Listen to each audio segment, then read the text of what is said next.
Welcome to The Explainer. Today, we are diving deep into a fascinating and, let's be honest, universal quirk of the human mind, superstition. What is it really? Why are our brains so drawn to it? And most importantly, how do we get a handle on it? So, let me just start by asking you something. Have you ever knocked on wood? Just in case. Or maybe you've got that one lucky shirt you have to wear for the big game. We've all been there, right? Even when a part of our brain is whispering, this is a little silly, we do it anyway. And trust me, you are definitely not alone. Okay, so what are we actually talking about when we say superstition?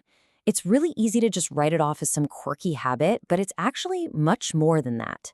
It's a very specific and surprisingly powerful pattern of thinking. At its heart, a superstition is just connecting two dots that have absolutely no business being connected. It's the belief that this thing I'm doing right now is going to magically cause that future event to happen, even when there's zero logic or scientific fact to back it up. Now, it's also really important to draw a clear line between superstition and religious faith. I mean, they can seem kind of similar because they both involve belief, right? But they're fundamentally different. Superstitions are usually these small, isolated rituals, all focused on luck.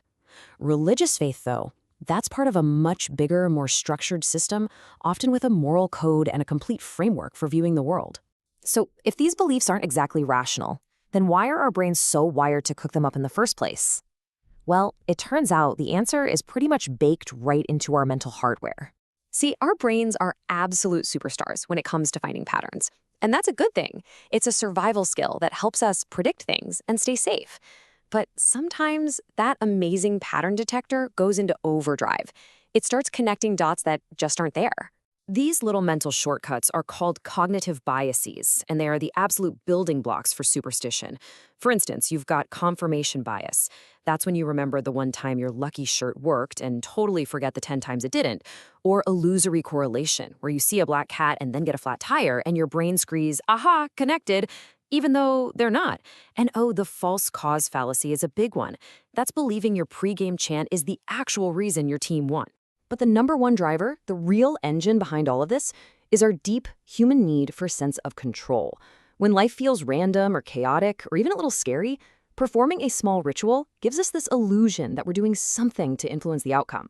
It makes us feel like we have our hands on the steering wheel, even when we don't. Now, you might be thinking, a lucky shirt, knocking on wood, what's the big deal? And while a lot of this seems pretty harmless, these beliefs can carry some surprising hidden costs that can affect our lives in very real ways. When you rely on superstition, you start making choices based on fear, not facts. And here's the ironic part. Over time, it can actually make you more anxious because now you're stressed about performing the ritual perfectly. It can limit your freedom, causing you to avoid things, people, places, opportunities, all because of a fear that isn't even based in reality. And this really gets to the heart of the matter. That comforting feeling of control that we get from a superstition, at the end of the day, it's just an illusion. It feels incredibly real in the moment, for sure, but it doesn't actually change a thing about what's going to happen.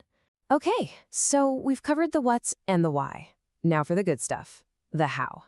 Let's build ourselves a practical toolkit filled with concrete strategies you can use to challenge these beliefs and reclaim your rational mind. First up, become a scientist of your own mind.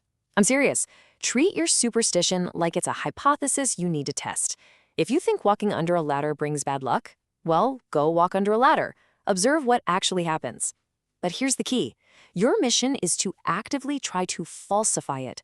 Try to prove your own belief wrong. Another incredibly powerful technique is what's known as gradual exposure. So instead of jumping into the deep end of your fear, you dip a toe in.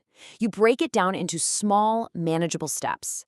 By slowly and safely exposing yourself to whatever the trigger is, you systematically teach your brain, bit by bit, that the terrible outcome you're afraid of, it just doesn't happen.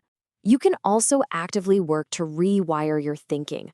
The next time an automatic, superstitious thought pops into your head, just hit the pause button. Challenge it. Ask yourself, okay, what's the real evidence here? Not feelings, but facts. Then consciously create a more balanced, logical alternative. And writing this process down in a journal is a fantastic way to make that new thought pattern really stick.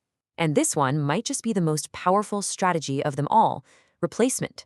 Instead of relying on an empty, superstitious ritual, swap it for a constructive one.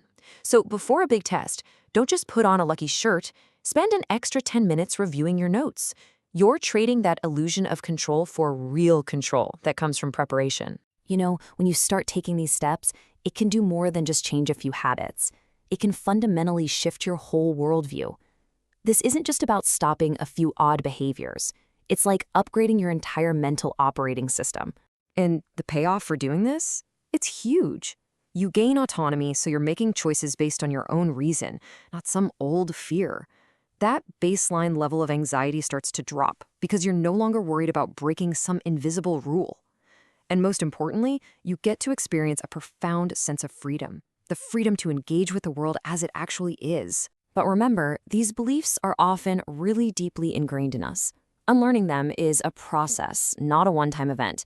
You're going to have setbacks, especially when you're feeling stressed, and that is perfectly okay. The most important thing you can do is just be patient and compassionate with yourself along the way. So we'll leave you with this final thought to chew on. What if the luckiest thing you could ever possess isn't a charm or a ritual or a lucky number? What if your greatest luck is the freedom that comes from finally realizing you never needed luck in the first place?